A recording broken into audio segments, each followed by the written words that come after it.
একদল তেলাপোকা পাঁচতারা হোটেলের বাইরে আবর্জনার মধ্যে বাস করত। হোটেলের রান্নাঘর থেকে ফেলে দেওয়া বিভিন্ন সুস্বাদু খাবার খেয়ে তারা সুখী জীবনযাপন করছিল। দিনে দিনে তারা মোটা হতে থাকে। তেলাপোকা খেতে ভালোবাসে। আসলে তেলাপোকার মতো পেটুক আর কোনো প্রাণী হতে পারে না। এটি প্রায় সব কিছু খেতে পারে, ক্ষয়প্রাপ্ত গাছপালা এবং মৃত কাঠ থেকে মিষ্টি, মাংস, শাকসবজি এবং ভাত। এই অনন্য গুণের কারণে তেলাপোকা ডাইনোসরকে ছাড়িয়ে যেতে সক্ষম হয়েছে এবং এমনকি মানুষের চেয়েও বেশি দিন বাঁচতে পারে। হোটেলের বাইরে যে তেলাপোকা থাকত তাদের মধ্যে মোজো সবচেয়ে মোটা ছিল। সে হোটেলে প্রবেশ করে বিলাসবহুলভাবে জীবনযাপন করার স্বপ্ন দেখত, তাজা খাবার খাওয়া এবং মানুষের মতো পার্টি করা। একদিন মোজো হোটেলের দিকে তাকাচ্ছিল যখন রোজো তার কাছে এসে বলল, মোজো, হোটেলে প্রবেশের স্বপ্ন দেখা বন্ধ কর। এটি একটি পাঁচতারা হোটেল। তেলাপোকাদের ভেতরে ঢোকা নিষেধ। মোজো একগুঁয়েভাবে বলল, আমি জানি, কিন্তু আমাকে ঢুকতে কেউ আটকাতে পারবে না। রোজো বলল, মোজো, এটা তোমার নিজের ভালোর জন্য। মানুষ তেলাপোকাকে কতটা ভয় পায় তা তুমি জানো না। তারা আমাদের রোগ ছড়ানো নিয়ে উদ্বিগ্ন, সুতরাং তারা আমাদের মারার জন্য পোকামাকড়ের স্প্রে ব্যবহার করে। চিন্তা করো না, রোজো। আমার কিছুই হবে না। আমি মানুষের জন্য খুব স্মার্ট। মোজো আত্মবিশ্বাসের সাথে এই কথা বলল রোজোকে। ঠিক তখনই হোটেলের এক কর্মচারী বেরিয়ে এসে আবর্জনা ফেলছিল। এটি দেখে মোজো এবং অন্যান্য তেলাপোকাগুলি ক্ষুধার্তভাবে ফেলে দেওয়া খাবারের স্তূপের উপর ঝাঁপিয়ে পড়ে তা খেতে শুরু করে দিল। সেদিনের পর থেকে মোজো হোটেলে ঢোকার পথ খুঁজতে লাগল। একদিন মোজো মাটিতে একটি খোলা গর্ত লক্ষ্য করল।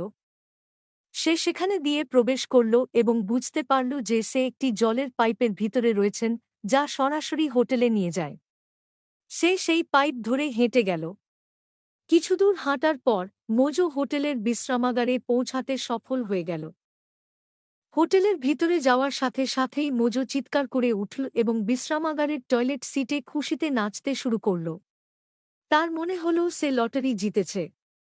সেই দিন মোজো অন্ধকার কোণে লুকিয়ে সারাদিন ঘুমল এবং রাতে সে তার গোপন স্থান থেকে বেরিয়ে এসে পার্টিগুলি উপভোগ করল, নাচল এবং সমস্ত তাজা, সুস্বাদু খাবার খেল।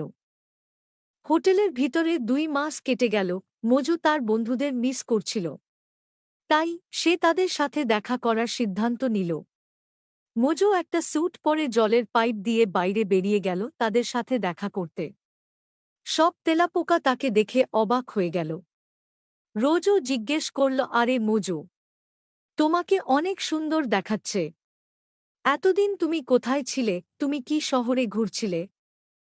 মোজো উত্তর দিল, এই গরমে শহরে ঘুরে কি করব? আমি হোটেলের ভিতরে ঠান্ডায় আরামে বসবাস করছি। আমি তোমাদের সবাইকে মিস করছিলাম, তাই আমি তোমাদের দেখতে এসেছি।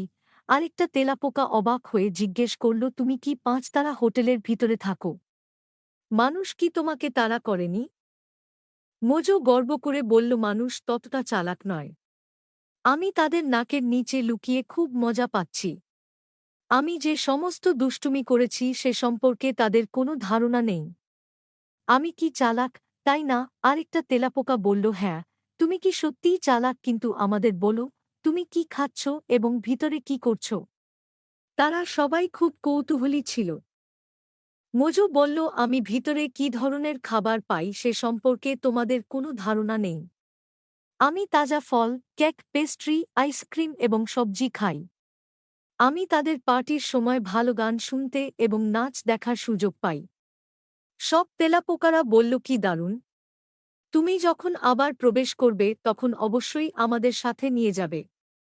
আমরা সবাই এই দুর্গন্ধযুক্ত আবর্জনার মধ্যে থাকতে থাকতে বিরক্ত, আমরাও তোমার মতো আরামদায়ক জীবনযাপন করতে চাই।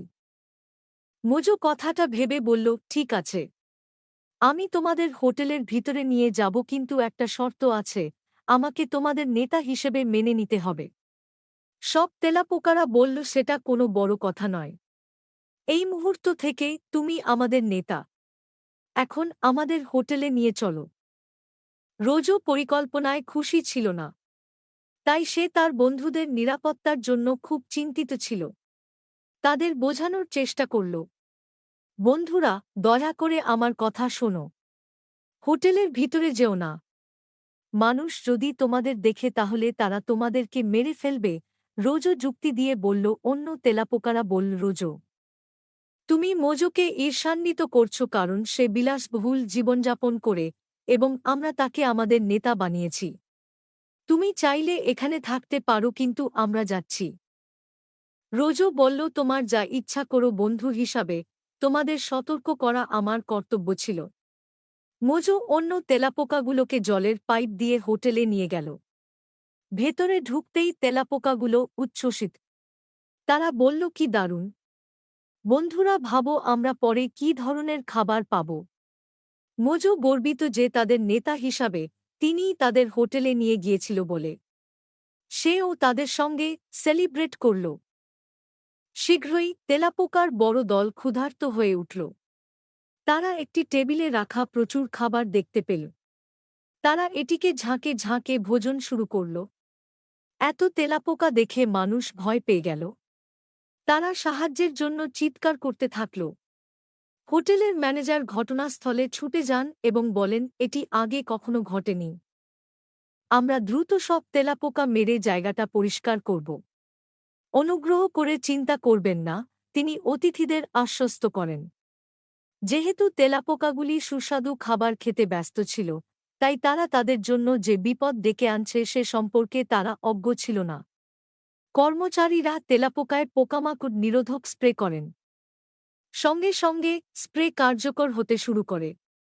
তেলাপোকাগুলো ঘাবড়ে যেতে লাগল এবং দুলতে লাগল। কি হচ্ছে? আমরা কি মারা যাচ্ছি? তারা আতঙ্কিত। আমাদের এখানে আসা মোটেও উচিত হয়নি। আমরা শুধু এসেছি কারণ মোজো আমাদের হোটেলে নিয়ে আসে। দেখো আমাদের লোভ আমাদের কি মূল্য দিয়েছে। আমাদের রোজোর কথা শোনা উচিত ছিল।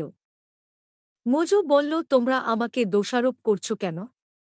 তোমরা আমাকে হোটেলের ভিতরে নিয়ে যেতে বলেছ, তাই তোমাদের হোটেলে নিয়ে এসেছি, এতে আমার কোনো দোষ নাই।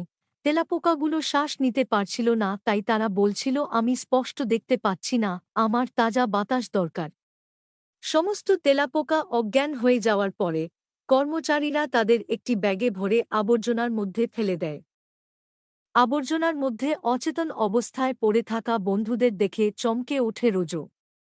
তিনি তাদের দেখতে ছুটে যান। তিনি তাদের মাথা এবং পা নাড়িয়ে তাদের পুনরুজ্জীবিত করার চেষ্টা করছিল। এক এক করে তেলাপোকা জেগে উঠল। রোজোকে দেখেই মোজো কাঁদতে শুরু করে।